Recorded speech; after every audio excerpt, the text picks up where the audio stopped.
چطورید بچه‌ها؟ درود بر شما. تو ذهنم بود یه 10 اپیزود درست کنم، بعدش یکم فاصله بدم به سری چیز میز که بتونم بیشتر راجع بهشون فکر کنم. برای همین نه تنها توضیح این ویدیو بلکه اینترو 6 7 تا ویدیو آخر هیچ فرقی نمیکنه و فعلا اون کلیتی که خیلی وقت تو ذهنم بوده و همیشه می‌خواستم انجام بدم رو دارم باهاش جلو میرم. یک سری چیز میز ریز و درشت تو مدیوم های مختلف که بعضی موقع میتونن یه ویدیو مجزا بگیرن، بعضی موقع بیشتر شبیه فان فکت میان و دلیل درست کردن این ویدیو اینه که وقتی دارم راجع به اون اثر صحبت میکنم، این چیزایی که توی این ویدیو قرار میگیرن هر چقدر اون صحبت کوتاه باشه بلند باشه بعضی موقع جا نمیگیرن توی اون ویدیو، خیلی رندوم به نظر میاد. مهم اینه که به نظر من قابل توجه هستن و فعلا حتی اشاره بهشون و یکم صحبت بیشتر هم کافی میاد تا ببینم چیکار میکنم. در ادامه اینترو بگم که هنوز اپیزود قبلی و اون بخش ردد 2 تو مخم بود و حتی به این ویدیو کشیده شد و دیدم که خب برای این ویدیو اصلا بدون اسپویلر نشدنیه یک سری چیزایی که میخوام بگم. پس با اخطار جلو بیایید که کار داریم و اول هر چیزی که میگم حواستون باشه، چون اگر تو وایس نگم رو صفحه میزنم اسپویلر که اسپویل نشید یهویی اگه فقط دارید صدا میشنوید و پادکستوری برخورد میکنید با ویدیوها. و همون اول بخوام بهتون بگم فکر کنم کلا 2 تا گزینه از 5 تا گزینه هیوی اسپویلره که همون اول میگم و بعد از اون اسپویلر ندارید، یا حداقل میفهمید اسپویلر چیه پاس کنید. من چند سری صفحه میذارم آقا اسپویلر لوکی مثلا، اسپویلر فلان فلان جا، میفهمید. اگه ندیده بودید رد میکنید، فقط کافیه توی دیسکریپشن به سگمنت بندی ویدیو توجه کنید. اگه خواستید کلیک کنید و ویدیوتون نشون نمیداد که ویدیو تیکه تیکه است و از توی دیسکریپشن به اون تایم بندی ها نگاه کنید. آقا اوکی کلیک میکنم رو پنجمین چیز، رو صفحه نزده اسپویلر، پس اسپویلر نیست، حله. اگرم یه چیزی گفتش که باز داره جزئیات میگه در نظر گرفته که شاید اسپویل نیست، یا ممکنه بعضی موقع دستم در بره که لطفاً اتفاقا بهم بگید، چون من هدفم هیچ وقت اسپویل نیست. برای اون ویدیوهایی که تارگت آدینس ویدیو کسی نیستش که اثر رو تجربه کرده، مخصوصا چیز میزها که راجع 5 چیز مختلف همزمان دارم صحبت میکنم و قطعا انتظاری رو ندارم که هر کسی داره میبینه همین اون چیزا رو تجربه کرده باشه. و اوکیه که مثلا اون کلیپ این چند وقت هی مثال دارم میزنم، نشینید عکس هر همبرگری رو که میبینید بشناسید واسه کدوم کمپانی. اتفاقا این خیلی چیز خوبیه، این اوکیه که هر اثر ندیده باشید. Burger. Oh no. I hope for my own sake that I get at least one of these wrong. That's a McDouble from McDonald's. That's Wendy's. That's a Dave single. Oh my god. I didn't get a single one wrong. اولین چیزی که دوست دارم سر دون تصمیم نویسنده بابت اون پروفسی و هندل کردن این قضیه است. همونطور که اخطار اسپویل دادم و کسی الان داره حرفامو میشنوه در از اثر رو دیده، آقا کل قولی که مهدی میده اینه که سرزمین پر از گل دیگه، که خیلی احتمالاً در مرحله اول تصور میکنن اوکی برای اینکه اثر آنتی پروفسی باشه این حرفا، این کارکتر به این خواسته ها نمیرسه، پروفسی در سوال میره. که اصلا خود اثر از اول داره میگه خب پروفسی دروغ بیشتر نیست، از همون اول داره میگه که یک سیستمی اینو در آورد و این حرفا. خب دیگه اثر دیدید دیگه. ولی برخلاف تصور در یک حرکت هوشمندانه نویسنده میاد میگه خیر اتفاقا به خواستشون میرسه، ولی در این راستا اگه اطلاعاتم اشتباه نباشه تو سرتاسر گلکسی 61 بیلیون آدم میمیرن. که آخ معدم به هم میخواستن همین عددو گفتم. و یادم وقتی دونه 2 اومد ملت اینطوری بودن که خب الان چطور یه عده به خصوصی متوجه مثلا نمیشن و این اثر آنتی پروفسی و لیدر و هر آنچه که هست رو چیز خوب و قهرمانگونه میبینن. چون به نسبت اینکه شما چطور بهش نگاه کنی، دقیقاً کاراکتر اصلی ما کاری که اون قشر به خصوص اون عزیزان میخوان رو داره انجام میده و به اون هدف میرسه. چی ویلن تر از این که تو یه سرزمین رو بسازی که هر کسی باوری به تو نداره یا میخواد آزاده باشه یا هر چی حذف بشه کلا از اون سیستم. و دقیقاً برای اینکه نشون بده این قضیه چقدر بده، خوبه یا حالا هر چیه، اتفاقاً کاراکتر به اون پروفسی و هدفش باید برسه. خیلی چیز با ظرافت و دوست داشتنیه، خیلی باش حال کردم. و در رابطه با دون کلا خیلی چیزای عمیق‌تری هست و چیزای مختلفی که میشه راجعش صحبت کرد، ولی خب توجه کنید الان هدفم دقیقاً اشاره به همین چیزا به خصوص بود. دومین چیزی که دوست داشتم دیدم شباهت داره با چیز دیگه‌ای، بر همین کنار هم قرارشون میدم و به عنوان یه چیز میگم و بازم دیگه ولش کن دیگه، تو وایس هم میگم آقا اسپویلر لوکی سیزن 2 دقیقاً 2 اپیزود آخر و آرکین سیزن 2 اپیزود 5 تا 7 اینطور بگم که تو لوکی سیزن 2 از خیلی چیزا لذت بردم. یک سری اصلا باور نکردنی بود که وات عجب چیز خوبی در آوردن و هولی شیت چقدر به کاراکترش اهمیت میده این بازیگر، چه دیالوگی به ذهنش رسیده و اون پکیج چقدر کامل در اومده، چقدر درست همه چیزا کنار هم قرار گرفتن، چقدر یه سری عزیزان اصلا کمیکو نمیخونن، اون یکی سریالون که فیلم‌ها نمیبینن و باز به نسبت همون سریال میسازن. کاری ندارم درگیر اون دراما نشیم، ما رو فنا میفهمن چی میگم. اما سر چند اپیزود آخر یه سکانس داره که کانگ اگه اشتباه نکنم اسمشو میره اون تو و یه اتفاق خیلی مهم قراره بیفته برای مولتیورس و یهو تیکه میشه و ما تو دیسکورد نشسته بودیم داشتیم موقع این میدیم تو بودیم که وات ها، و اونجا با مسئله زمان لوکی بازی میکنه.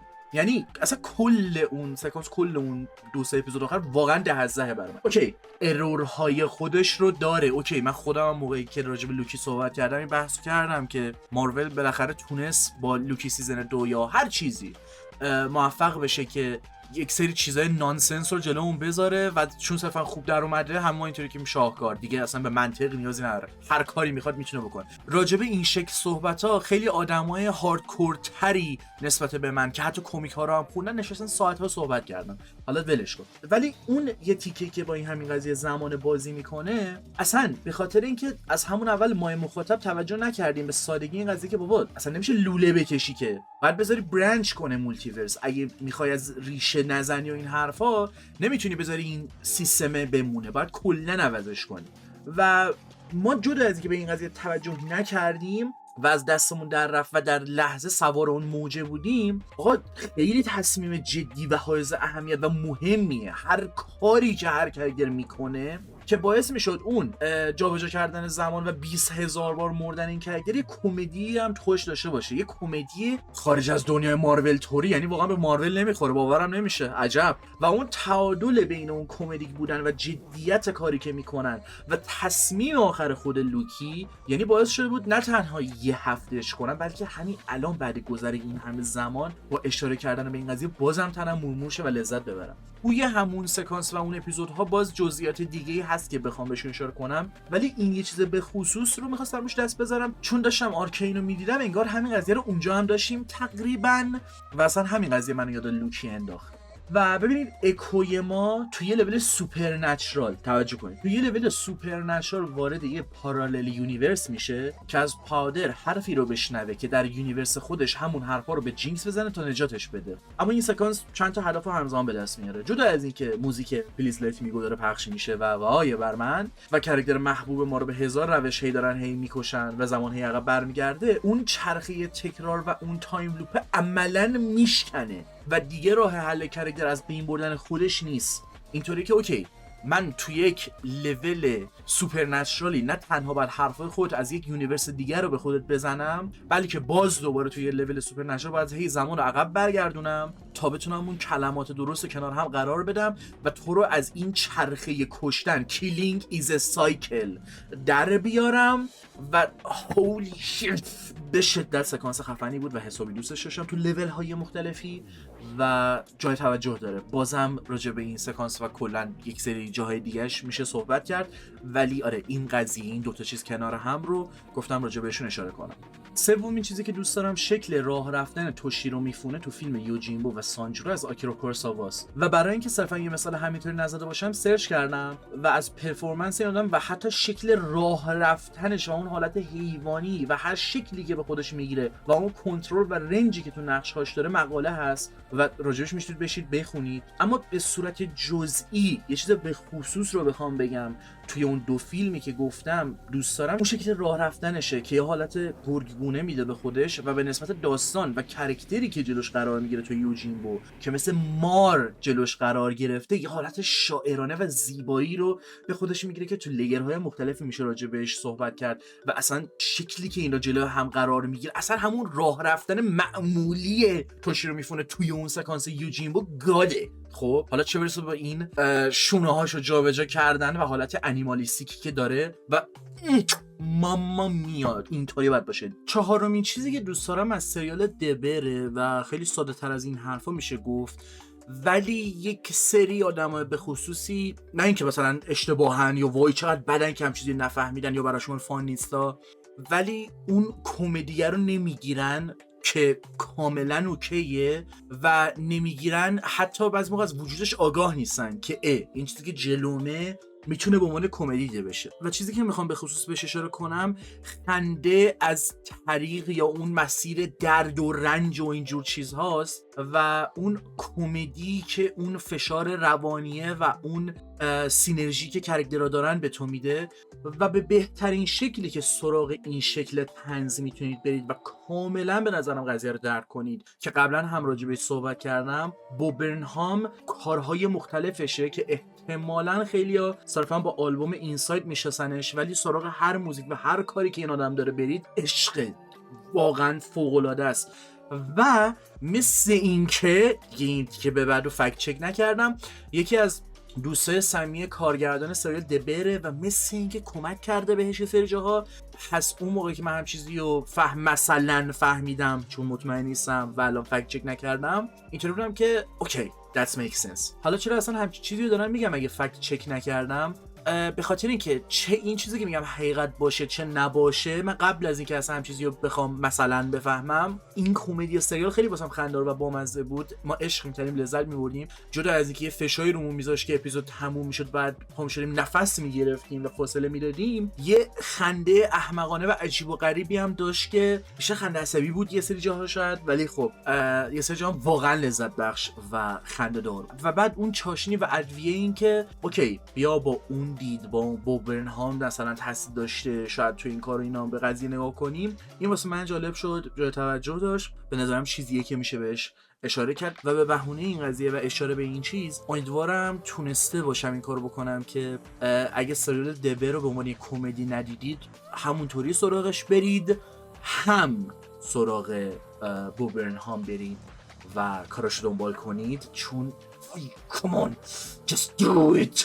پنجمین چیزی که دوست دارم بهش اشاره کنم مربوط میشه به فیلم سایکو که حرف جدیدی ندارم براش بزنم و اینطوری بودم که نمیدونم چقدر آنفیر یا چیت به نظر میاد که حرفی که تو ویدیو دیگه هم زدم و اینجا بذارم، ولی حس کردم توجه بیشتری نیازه بازم بهش بشه، برای همین دوباره صحبت‌های خودم رو از ویدیو مربوط بهش اینجا میذارم. اگه دوست داشتید برید اون ویدیو رو ببینید و میتونم دیگه راهیتون کنم مثلا کلاً سمت اون ویدیو. ولی اگه بخوام یه چیز به خصوصی از سایکو رو سوا کنم و بذارم توی این ویدیو، این چیزیه که الان جلوتر صحبت هام رو خواهید شنید. حتی شکل کاتا هم فرق میکنه.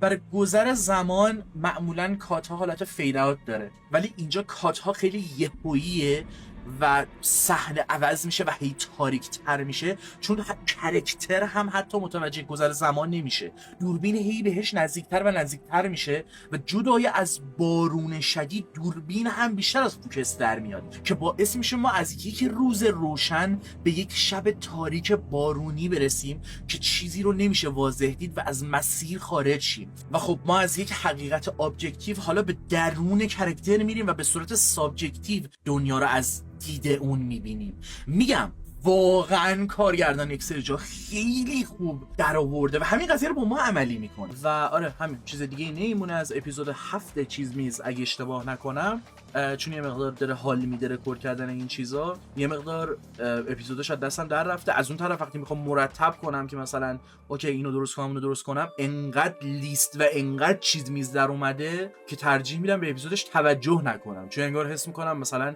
40 تا اپیزود من در آوردم. یعنی این اینترویی که دارید میشنوید به جای 10 تا ویدیو شاید یا تو 40 تا ویدیو بشنوید که من راجبه بیشتر از 5 تا چیز مثل همین ویدیو در از چند تا چیز اصلا باید کنار هم قرار بدم، بعد صحبت کنم و حالا ببینیم چی میشه. همین چیزی دیگه نمیمونه. امیدوارم از ویدیو لذت برده باشید. دمتون گرم و شب و روزگار خوش.